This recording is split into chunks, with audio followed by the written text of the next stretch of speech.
Someone asked me the obvious difficult question, which is, what do I believe about prayer? And what I said is, I believe that even though I believe there's a separation between the higher world and the lower world, that there are moments of miracle, meaning it seems to go against the way this world normally works.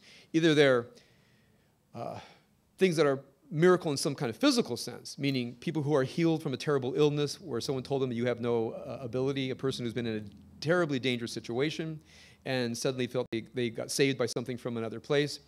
But even the miracle of juxtaposition and chance. Sometimes in your life something happens where you say to yourself, what just happened here to me cannot be explained by the normal course of events.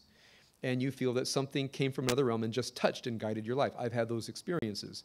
So while I do not believe that that divine upper realm has regular access to shape things in this realm, I believe there are occasional random moments of contact. I don't have a calculus for it. I can't explain it, but I just know that it's true.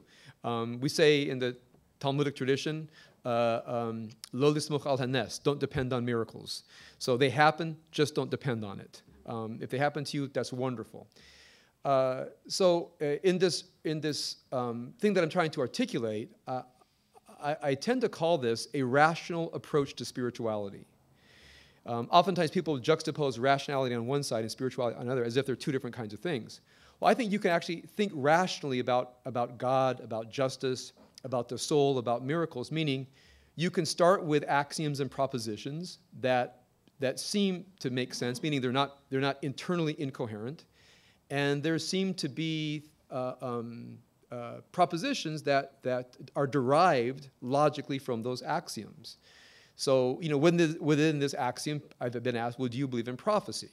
I said, well, if that means that there are sometimes a human being who, perhaps most of his or her life, or a person who at a certain moment in their life has a particularly strong access to that higher realm, and some ability to communicate at a level beyond the rest of us, love, justice, truth, or beauty. Now, in our tradition, we privilege the prophet of justice, and I think that's proper, and I'll talk about that in a moment.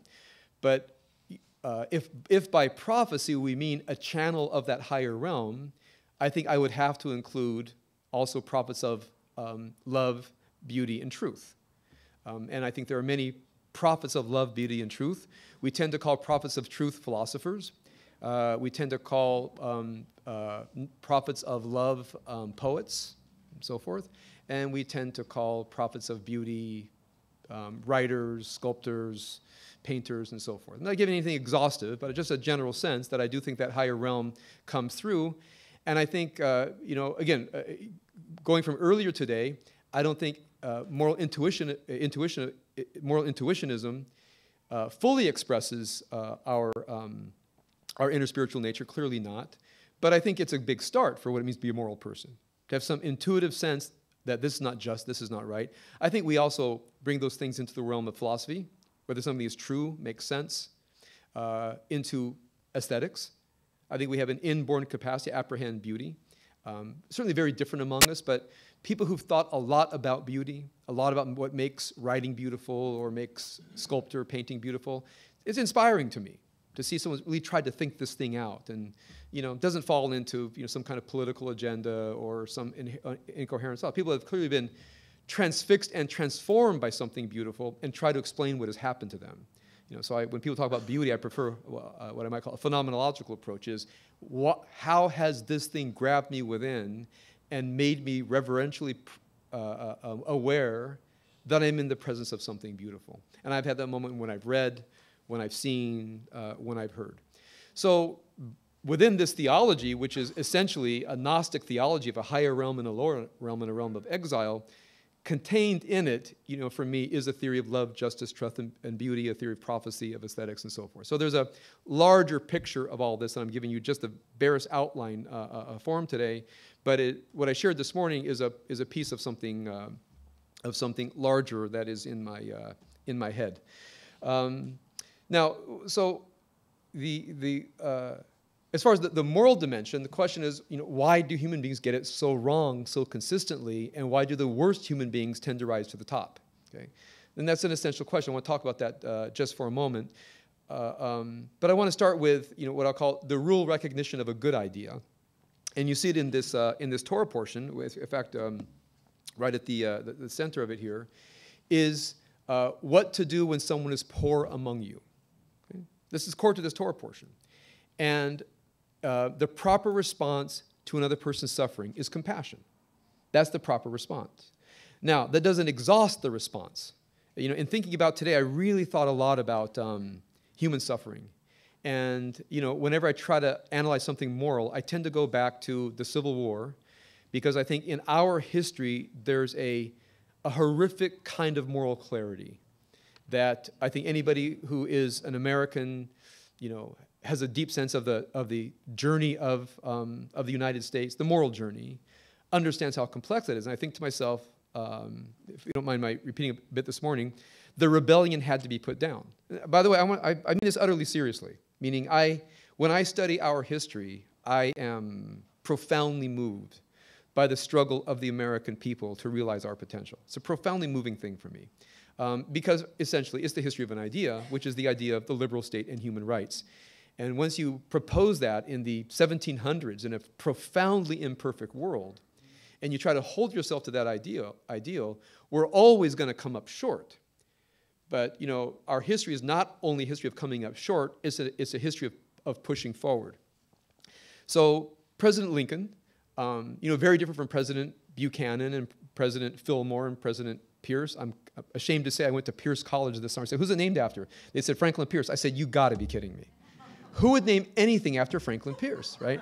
Because if you look at at Pierce and Fillmore and Buchanan, they just set up the Civil War. They provided no national leadership that said, we got to solve the slavery thing, and it's not going to include a civil war that's going to kill hundreds of thousands of people. None of them had the moral courage to do it. So when Lincoln became president, he inherited something that had not yet been solved. And his question was how to put down the rebellion. So to put down the rebellion, he realized, if the southern states are rebelling, you can't just declare war like France and Germany and sit behind the Maginot Line. You actually got to go in and put down the rebellion. If we're going to keep those states in the states and eventually outlaw slavery, which I think was Lincoln's idea, you got to invade. Now, when you're going to break the will of the enemy, you got to siege the cities. Think of Sherman's March to the Sea. It included causing profound suffering to what you might call innocents, regular civilians. Now, to break the back of the rebellion, to defeat the Confederacy, there had to be Sherman's March to the Sea. That really, in a way, broke the Confederacy in 1863. I think they knew they couldn't win at that point. So you go back and say, well, you made people suffer. Well, then you're horrible. You're a bad person. And I think to myself, well, compassion is the first rule of a moral person, but not the last rule. The question is, what's the larger context of this thing? Because if at the same time the Union said, we have to destroy the South, but no one's allowed to suffer, the rebellion would not have been put down and slavery would have existed for who knows how much longer. I mean, that's what wars are about, is making the enemy suffer so long and so intensely that they say, we give up. So when I think about this Torah portion about compassion being a primary motivator to justice, it's a primary motivator, but not a final solution, because you might say the way one solves problems of compassion, human suffering, one has to figure out the larger context and what justice is, and that's a very difficult thing. Every few years we talk about. Maybe I'll talk about it more next week.